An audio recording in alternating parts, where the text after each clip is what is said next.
Okay, jeg skal bevise topunktsformlen i en lineær sammenhæng. Ja, hvis man f.eks. laver 2 punkter fra en graf. Ja, hvis vi bare siger 1. Ja, og 2.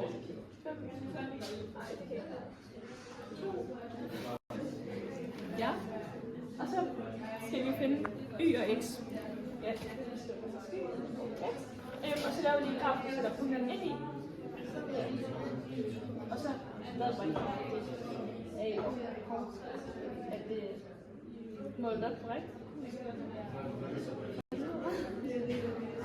Ja, så har vi y2, x2, x1.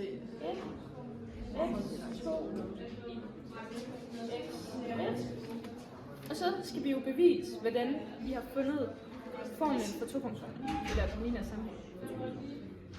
Rigtigt. Ja, det var rigtigt.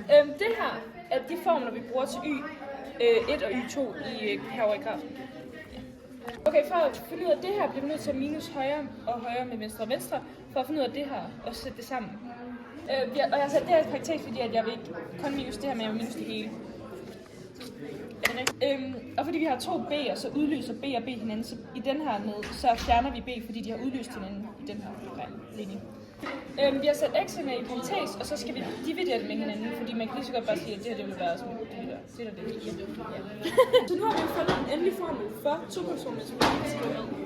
Okay, a er lige med y1 minus y2, og så er det der ligesom en divider, og så x1 minus x2. Og det her, det er bare den endelige ligning for topunktsformlen. Yay!